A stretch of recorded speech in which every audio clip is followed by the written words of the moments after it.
In this video, Betsy and I are giving you insight on how we landed jobs right out of college and moved to Los Angeles. We know that the post-grad job search can be really stressful, so we want to give you our best tips to help make yours a little easier. Be sure to stick around until the end of the video for a free download. What's your post-college job search advice? Let us know in the comments below.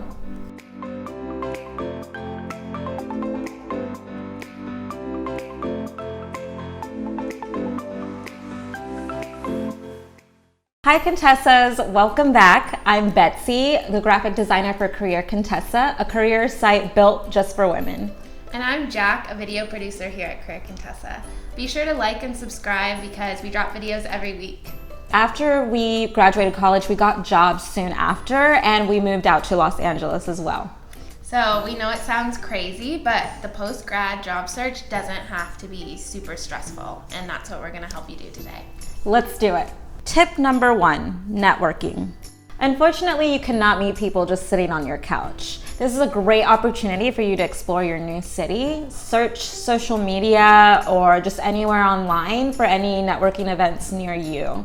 And it's also very important that you don't just stick to traditional networking. I've met so many clients just at grocery stores, at concerts, and at gallery openings for artists that I wasn't even familiar with. Don't be afraid to put yourself out there.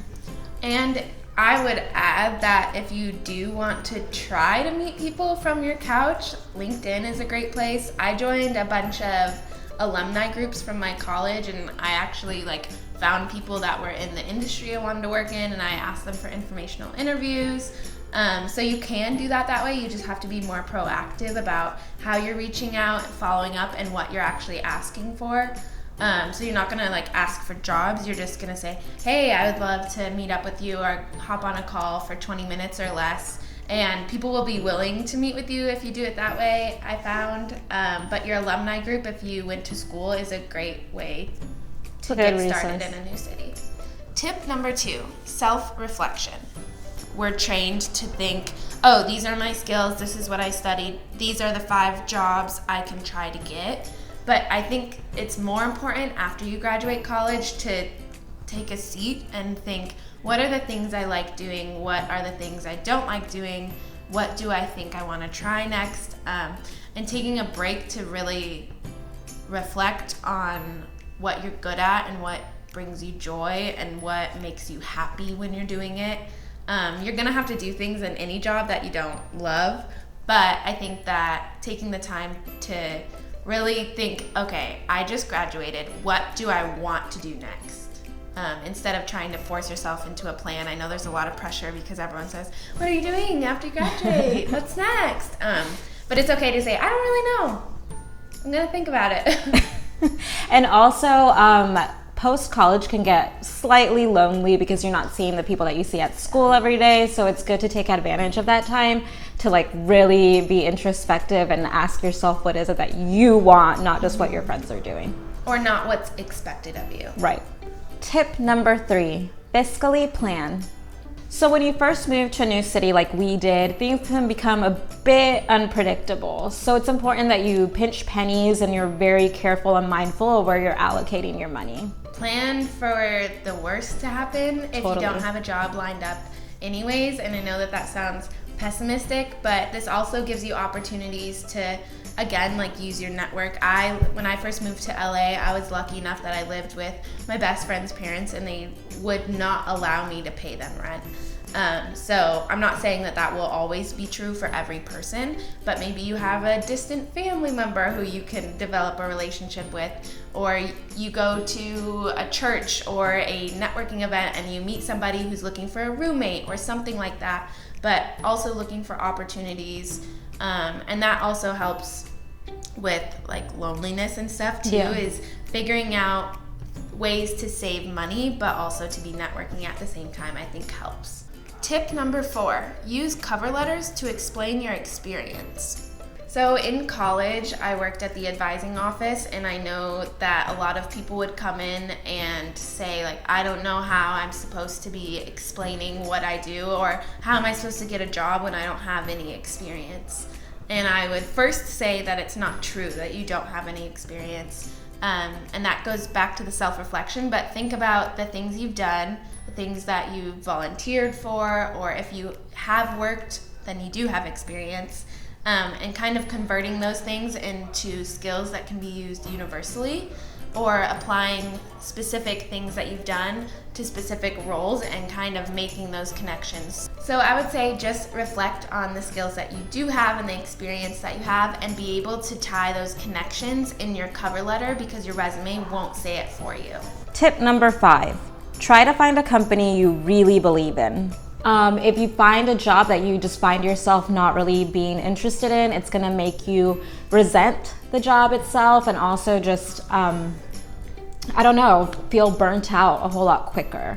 Whereas if you find a job that you really believe in, you're gonna wanna go to work every day, you're gonna look forward to doing the tasks that you do every day, and just be happier. And I think too, if you're invested in the company's mission or what the company's purpose is, you'll also be looking for opportunities to continue to grow your own skills at that company. I think that also allows for you to grow as an individual, but also as a contributor on a team, because it's a steep learning curve. It is.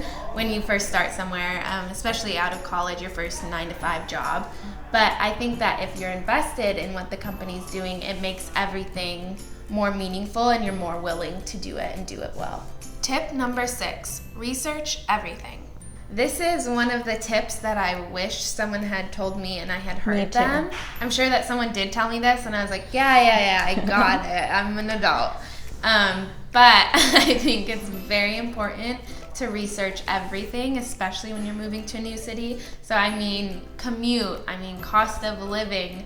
I'm from Michigan. I went to school in Northern California, but LA, like milk and gas are still way more expensive. People tell you that, but you don't listen. Looking at the nearest grocery stores, looking at where the coffee shops are, looking at what area, what neighborhood you're living in, and the things that you're interested, how far away those are, all these kinds of things.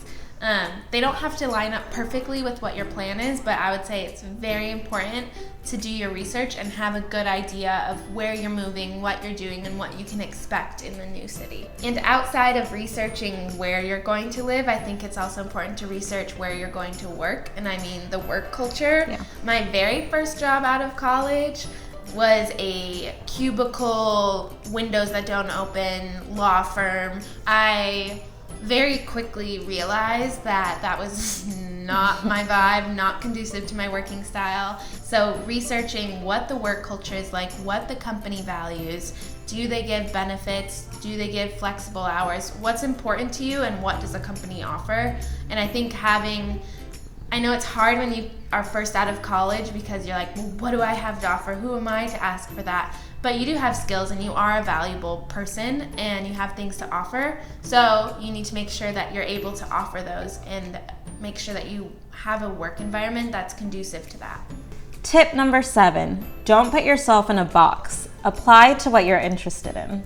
So when I first moved out to LA, I made the mistake of only applying to graphic design jobs. And I was really limiting my opportunities just because I thought I had a laser beam focus on what I got my degree in, but I had experience in brand strategy and art direction. So I even started applying for like junior art director jobs and stuff like that. So you'll be very surprised at how many job descriptions you can look at and just realize that you have a lot of those skills. It's all about the job description. I wouldn't say that you really need to focus as much on the job title. Yeah, I would definitely agree, because too, I feel like, especially with like the millennial culture, but like people can be doing the same exact job and they have 7 different job titles. And so when you're researching and you find that company that really speaks to you and you're invested in their mission, click on any titles that look semi-remotely in an area that you can be invested in, because when you read the responsibilities or the job duties or the qualifications, you might actually be excited about those positions or really qualified for those positions and you wouldn't have even known. That's it for our job searching tips for now. We hope that some of these tips can help you when you're moving to a new city and finding a job that you love. We know that job searching after college can seem impossible, but we have a checklist to help you find a job that you love in a new city. Download our free job search checklist using the link below this video for a leg up on the competition.